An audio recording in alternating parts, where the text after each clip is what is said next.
Right, thanks for coming. That's really nice that people showed up. That's really nice. Yeah, how to be an inventor. So I am one, which is exciting. I'll show you some things in a minute. Yeah, we wanted to kind of get in and talk a little bit about that. It's an interesting demographic that we've got here.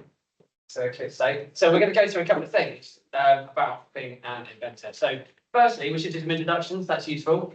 Yeah, so I am Aaron. I am oh, sorry, yeah, got that the wrong one. So I'm Aaron. I am a teacher, part-time. So I've been teaching for the past 8 years, but I've also been a educator, facilitator, outdoor instructor, as well as a DT teacher.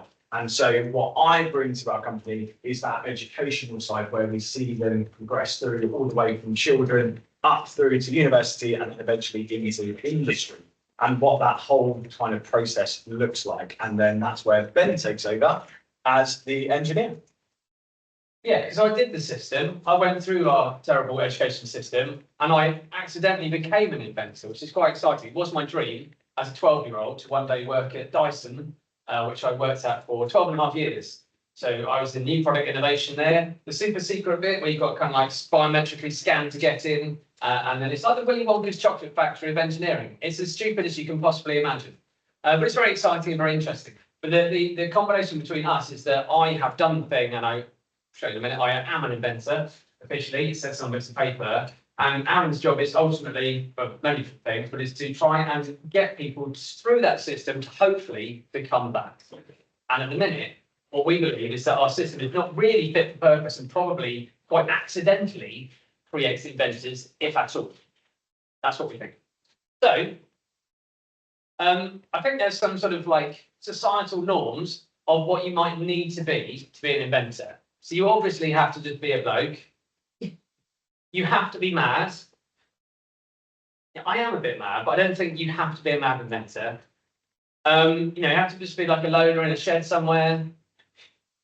You've got to have some sort of weird transportation system, although in fairness, there are quite a few out there. And then you probably have to be a white man, because if you search for inventors, predominantly, you are a white bloke, historically. And then, yeah, I don't think most of that is actually true. And I think that's the difficult thing that we've got. As a dad of 3 girls, I'm deeply, deeply passionate about getting women into engineering. Because if we miss out on females in engineering, we miss out on 50% of the ideas that can change the world. So we need to do something about it. And so that's where me and Ben had a conversation with each other, and we sat down and we said, well, what is an inventor? And we wanted to come up with our own definition. And from our point of view, it's quite literally this: the ability to solve problems. That's what an inventor does. They solve the issue, the problem, they identify it, and then they use the knowledge and skills that they currently have to then solve that problem. However, on top of that, and this is where my education hat comes from, and this is why we've added this next bit onto our definition as well, is that if you don't have those knowledge or those skills, that you at least have the ability to go out and attain them and get them. And that's where I think everybody in this community here then reaches out to another resource like YouTube or their network, and they go out and they seek information. They actually attain it for themselves. And if there is ever a purpose for education as such, it is to then learn how to learn. If you can achieve that, and if you can have that as an inventor, the ability to go out and to get the information, the skills, practice, knowledge that you need to then solve that problem, then that does essentially make you an inventor. And so being a creative person, I've got lots of creative friends. Obviously, many of you are creative here. I thought I'd just tell you about some of my friends. Some of you might have seen this guy. This guy's called Jude Pullen. He's an absolute legend. I used to work with him at Dyson many years ago. He's done all sorts of incredible things. If you're not aware of Jude Pullen, you should look him up. He's got an incredible series on YouTube from many years ago, all about cardboard modelling. And we love cardboard because if we get kids understanding how to use cardboard, instead of it being the packaging which ultimately goes in the bin, you can turn it into an engineering material and make amazing stuff. All of our early prototypes at Dyson are predominantly made out of cardboard because you can make it today in the next hour and figure out if we're even going in the right direction. So yeah, Jude's a total legend and he's done some really interesting stuff. My friend Maria, who that picture's quite freaky because I up-resed it from a really horrible picture on AI and it's made her look a bit weird. But Maria and I used to work at Dyson as well. She now works for Zoox in California, so she's doing the UI and UX on autonomous vehicles. She's super, super cool, super clever and wicked. I don't know if you've heard of the washing machine project. If you're not aware of it, please look it up. Now, again, most of you people are ex-Dyson. Now starting the washing machine project because met somebody who spent over 25 hours of every single week just hand washing clothes. And predominantly it's a women's job around the world. And if he could give people back time, imagine what else they could do. Educate themselves and learn and create a trade or a career or whatever. And so he just this last week has managed to get hand cranked washing machines into refugee camps in Gaza. The point of all of this, it's all about solving real problems. Don't get me wrong, I love the creativity, I love the playing. The world is full of terrible, terrible problems, and we need more people that are creative, more people that know how to actually solve problems, identify what they are, and come up with solutions to those. I would love to be friends with Hyen. I'm not. Hyen's the lady on the left here. She made this amazing thing on this fantastic program, which if you haven't seen it, please look it up. It's called The Big Life Fix. Emma on the right-hand side there, she was a graphic designer. At the age of 28, she was unable to write her own name because she got Parkinson's. As a graphic designer, at the age of 28, unable to even write your own name. And Hyen made this amazing device that would go on her wrist, and it disturbed the electrical signals from her brain to her wrist. And on TV, they captured the moment which she wrote her name for the first time in years. Just magical, right? So don't get me wrong, I love the creativity, but there are so many real problems out there. And what I know in the pandemic, this was amazing. In the pandemic, all the DT teachers, all the geeks, all the homebrew people at home just rose up and made PPE when our own government couldn't provide us any. And it was such a glorious moment of what we're capable of doing. Anyway, I did mention I'm an inventor. How long have we got? I've talked too much already. I'm an inventor. It says on these 18 bits of paper. And this is great. This is proof that no one before in human history has come up with this idea. And every industry I've worked in, I've created intellectual property. And I'm really excited because for the first time ever, the last 2 years now, I've got IP that I own myself and my own design. I've created a method to build furniture really quickly. I can build a double wardrobe in 2 minutes and 55 seconds. And yes, it is really rock solid, and you can move house with it. It's really good. And you can play a really boring game. Go down any high street in the UK and look for that blue triangle because I designed that name on 2 patents. Anyway, one of the things is, and which you guys already do, it's just about being brave and having a go. So I needed to make some cash because my wife had given up her job when I went to Dyson, needed an extra side gig. And so I basically made these hinges that allowed the bonnet to go on a Mini to go vertical. If you've ever worked under the bonnet of a Mini, you'll know it's painful. There's at least 5 different locations to damage your brain. And it's such a common problem. It has names for the market bonnets. And there are photographs of people sent me with gashes and stitches and bleeding coming down the head. And I designed these hinges, which I then went on to manufacture in the UK and sell in 44 countries around the world. This picture's from Japan. The point is, yes, you can. Like, no one ever told me I could start my own business. Yes, you can, but you can start it today and be doing it later. And we like to have a bit of fun. Most of the stuff that we do is in cardboard. This was our Christmas party in 2019. That's Bumblebee, if you're not aware, from Transformers. So there's a beer holder in there. I've got a TV screen inside where I can see where I'm driving. I've got a camera at the front. I've got working headlights. I didn't quite get the rear lights done, so I ran out of time. And that is my living room from my old house. I split my living room in half and had a full workshop at one end, and Bumblebee used to hang on the wall. And there's a school somewhere that's got Optimus Prime, and I left it at a school, and I can't find it anymore. They know they've got it. In the interest of time. This is another thing I like to do, okay? So we are particularly focused on young people, predominantly children. I'll work with anybody, don't get me wrong, but my focus predominantly is primary school age children. And so these are my girls, and I like to let them live in a magical world. I like to take whatever's in their head and allow them to live in it every single day, because you can make magic happen and you can make their dreams come true. And so my middle daughter, the one hanging upside down, she wanted to be on Ninja Warrior. You've heard of Ninja Warrior probably, hopefully. And this year, for the first time ever, she competed at a national competition. She's now in the World Ninja League. She has a number, but her dream was to compete. We didn't know anywhere to go and train or anything, so I built her a training zone in her bedroom. And then I somebody built a training ground in Swindon, so I made friends with the guy, and then designed his safety system for the world's largest salmon ladder and traded my time for lessons for my daughter. And then my youngest loves space, so we built her a space pod, and we had a double height ceiling at the time, so I had this triple bunk bed thing. But the key thing about all of this is just about making magic happen. And the other key bit is that all of those girls have got a dream board. Everything they want to achieve in the world is written down on that board. Do this with your children tonight. And if you put it in that room, they will tick it off. Lauren has ticked off and cleared off that board 3 times because in the bunk beds, she used to have hers here where she took left. And so the last thing she sees at night is everything she wants to achieve. And the first thing she sees in the morning is everything she wants to achieve. And she cleared it off 3 times. So you can make magic happen and anything is possible. Yeah, so you're going to do something. Yeah. And so that's how sort of Ben has gone about this as to be an inventor and the problems that he's solved. And you might be thinking, well, that's great, but I don't necessarily want to do that, or how can I do that? I suppose the next step is then how we would suggest that you do go about it. And you can do that and be as creative as you can with the materials that you do have. So you can see up here, we've got a video running of what we do with cardboard.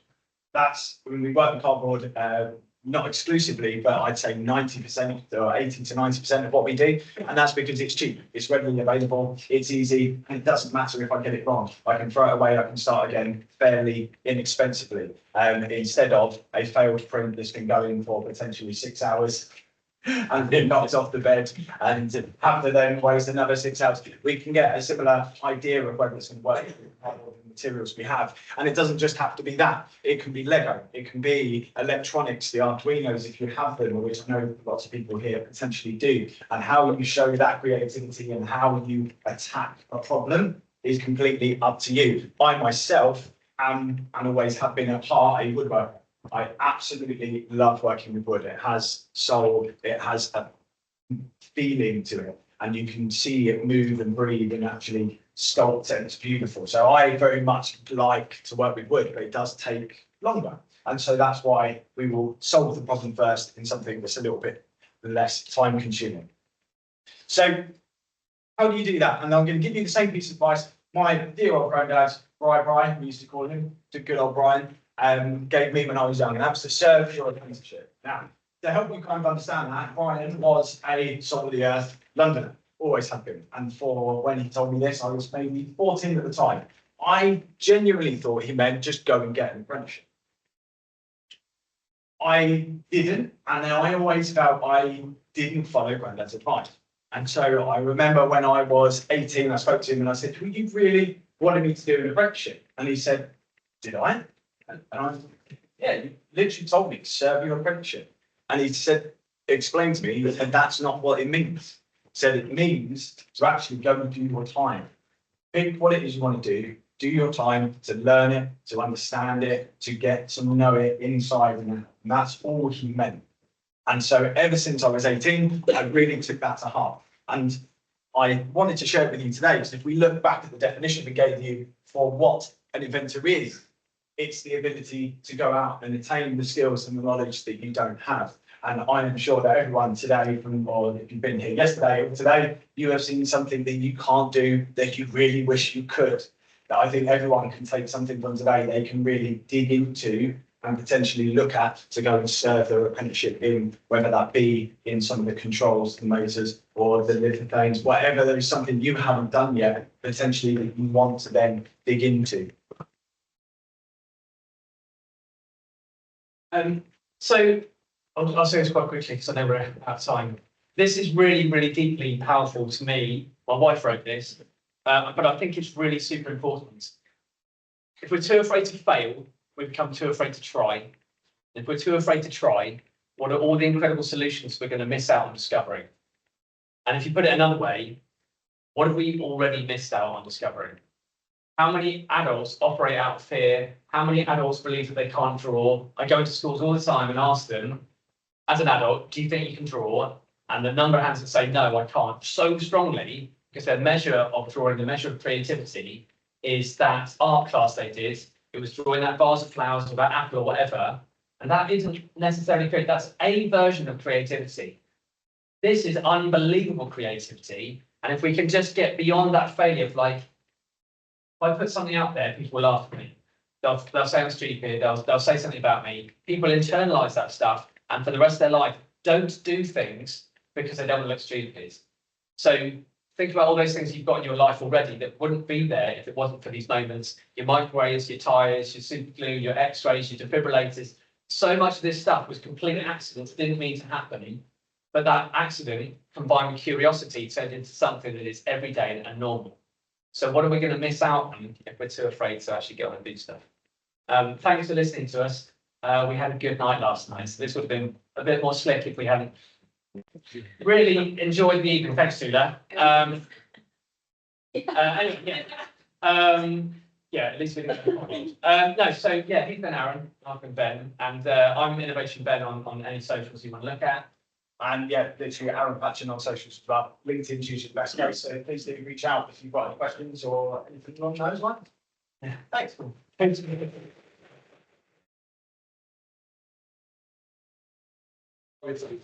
Time for a couple of questions. Oh, Yeah, absolutely. If there is any, I'm happy to. Now you feel under pressure. From the Inventor Club, has there been any sort of like output that the kids have sort of like, plugged into, or anything that's been showcased that they've designed solving a problem that they found? Could be little things like at home or like something for their pet, or a big thing like the water problem. So our kids always come out every term from our kids club that we run. They come out with a project from that theme, and so our latest one we've got with us is entirely 3D printed. Is the marble run. If you'd seen it on our stand yesterday, I can get it back out actually. Put it back on our stand if you want to come back round. That was entirely made by a student. He went away, he's tried it, printed it, and he is 11. He's 11. So they always come out with something, and to whatever varying degree that is. And two of our students were here yesterday talking because they've come through the Tornado Mortimer, and they've started their own companies and they're selling prints. So Yeah. A lot of our students, what they take from us, they really do put into practice, and it's just natural. So to them, the idea of being faced with a problem, they instantly, without questioning it or getting stroppy, they usually just solve it anyway because they're in that practice and that mindset of doing so. Try and lead as many of the students as possible towards entrepreneurship because you can, and because they've got if they've got the technology and the things to do it, then that's what we're pushing towards. So yeah, one student's doing about £1,000 a month. He's 13, just doing keywords and stuff in the local area and businesses, and he's now getting recommended. And a year ago, it was a skill he didn't have. He had a printer and he could print other people's stuff, but he couldn't CAD himself. And that's the key. Get a printer by all means. Learn how to use it. It drives me mental when you've got the simplest thing and people are like, "Oh, send me a file for that," and it's just like the simplest thing that you've ever seen. And like, CAD is not that difficult. Like, find somebody to teach you. We can teach you. But yeah, I think the key thing for us is giving them those fundamental skills to go on and do stuff in later life. We don't know where they're going to end up. Do you have lots of people? Do you have like mentors or as they get on to help with the IP stuff? Do you have, oh, that's not yet. They haven't really got there yet. No, it's interesting because a lot of the kids we work with are like age 7 upwards. Oh. So I've now got students that are getting up to like 16, 17, so I've worked with them for a while. Now I'm getting a load of them from across the country and from Dubai as well to come over, and we're going to do a real project, like a legit something. I don't even know what it is yet. But if we needed to do IP, we can easily do that. I've got a guy that does IP stuff. Yeah, hello. Hello. I was just thinking, talking about like real projects and Yeah. IP and your patents and stuff. Yeah. Aren't they expensive to get a patent and stuff once you've got an idea to stop Can it be. getting stolen and stuff? Yeah, so the 3 patents I've just done over the last year, I just totaled it up the other day, so that's £12,500 for 2 UK-based patents. Here's the thing about a patent, feel free to go if you need to go. Dyson were in court every single week, and they've got the best lawyers on the planet. And if they can't stop somebody making something, probably you can't either. It's useful to a point. You can do stuff with the patent box where you can start getting R&D tax credits and incentives to be able to do other things. There are useful reasons to get a patent. It's in certain places around the world, it's not going to stop anybody from doing anything. So, yeah, I don't think you always need patents. I think get one if you can get one. If you can't afford one, carry on anyway. Don't do that thing where it's like, well, if I can't get a patent, I'm not going to do it. Those mini hinges, I never patented them, and still nobody's copied me in how many years it is now, 12 years. I just asked because you mentioned patents, so I was Yeah. wondering if you gave help to the younger people and, finding the funding for it or just. They haven't got to that point yet. Okay. A lot of the stuff we're doing is like basic skills and things like that. So, wow, so really it's amazing. It's once a bit like a mariachi band. Gonna play loud. Get me tips, just. I got public. Yes. Cool. Thanks for listening.